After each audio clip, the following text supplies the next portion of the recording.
ዘንበል ያልክለት ማነው እንደኔ ተቀበልከው ፊትን ያበራለት የተቀበልከው በምሕረት አምልኮት የጸሎት አዘረጋጎች አሉ። ትንበረከካለህ የአምልኮት ሲሆን ይሄ ነው።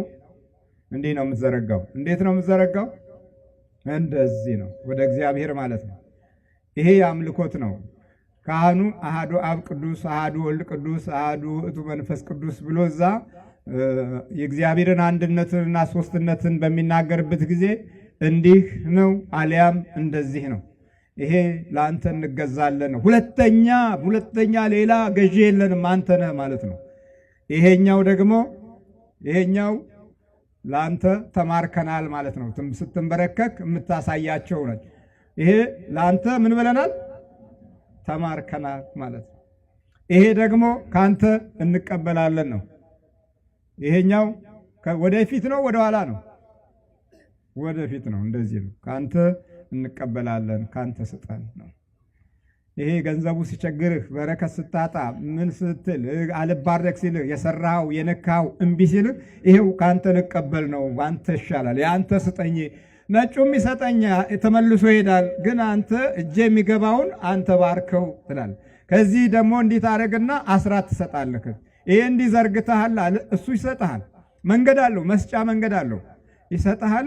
ሲሰጥ አስራት ታወጣለህ። በጎ ትሆናለህ፣ ቅን ትሆናለህ፣ ለሌሎች የምታስብ ትሆናለህ። በጥቂቱ ባለህ ለሌሎች ማሰብ ከጀመርክ ለአንተ በብዙ እግዚአብሔር ያስብልሃል። በብዙ ይሰጣል እኮ አለ።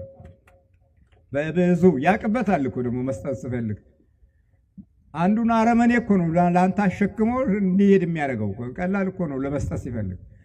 ስለዚህ ይሄኛው ህሊናዬን ልቦናዬን ማርክ አንተ ግዛ፣ ይሄኛው አንተን አመልካለሁ፣ ይሄኛው ካንተ እቀበላለሁ።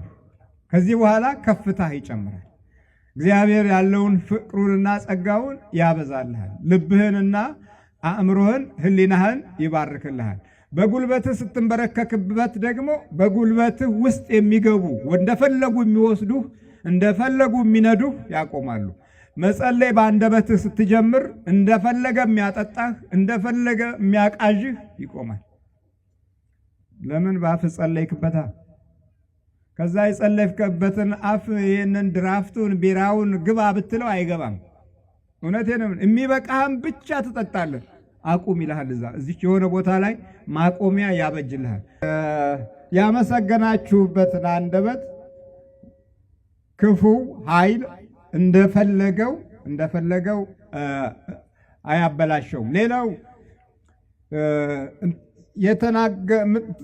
ያጸለይክበትን አንደበት ክፉ ነገር አትናገሩበትም። ይሄ ሐሜቱ፣ ጥላቻው ምናምኑ የሚመጣው መጀመሪያውኑ በአንደበታችን ጸሎት ስለሌለ ነው።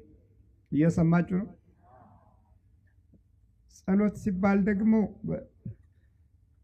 የሚከተሉትን መንገዶች የሚያሟላ ነው። መጀመሪያ ጸሎት ምንድን ነው የሚለውን ስናይ ጸሎት አንደኛ ከእግዚአብሔር ጋር የምትገናኝበት በቃሉ ሳይሆን በልብህ ሲሆን ነው።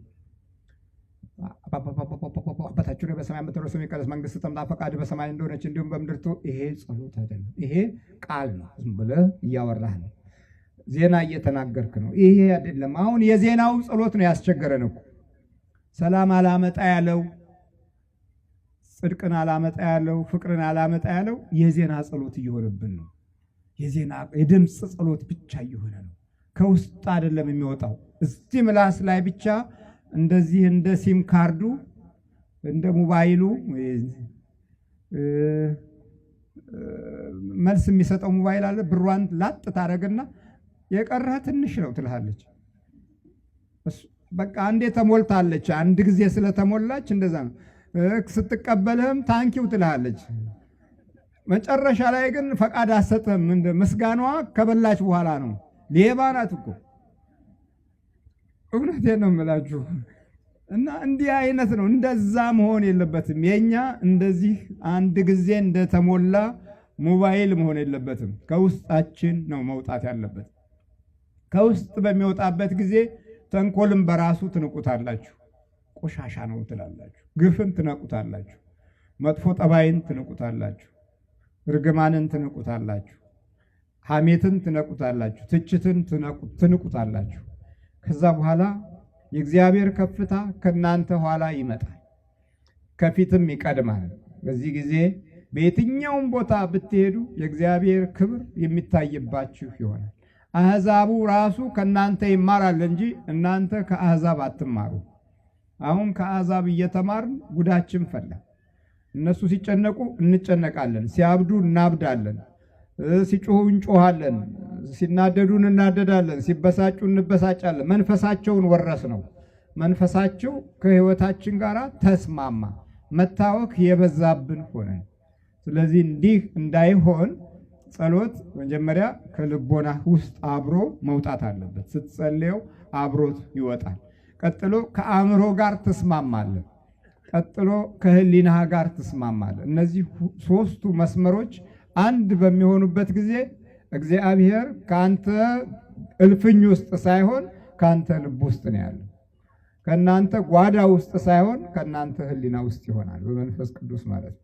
ከዚህ በኋላ ወሬኞች ሲመጡ ወሬ አልወድም ትላለህ። ሐሜት አልወድም፣ ነገር አልወድም፣ አልፈልግም። ሌላ እንጫወት፣ ስለ መንፈሳዊ ጸጋ እንጫወት፣ ስለ እግዚአብሔር ክብር እንጫወት ብለህ ቋንቋ ታስለውጣላችሁ። አለበለዚያ ግን ይሄ በእንትን የቃልና የድምፅ ብቻ በሚሆንበት ጊዜ መናፍስቱ ራሱ ህይወትን አብሮት ይለምደዋል። ልብህን ይለምደዋል፣ አእምሮህን ይለምደዋል፣ ጠባይን ይለምደዋል፣ እንቅስቃሴህን ይለምደዋል። ከዛ በኋላ ወደፊት ስትሄድ እሱ የሆነ ገመድ አበጅቶ ወደኋላ ይጎትታል። ወደፊት ስትሮጡ እሱ የሆነ መሰናክል አበጅቶ እንድትደክሙ ያደርጋችኋል፣ እንድትዝሉ ያደርጋችኋል።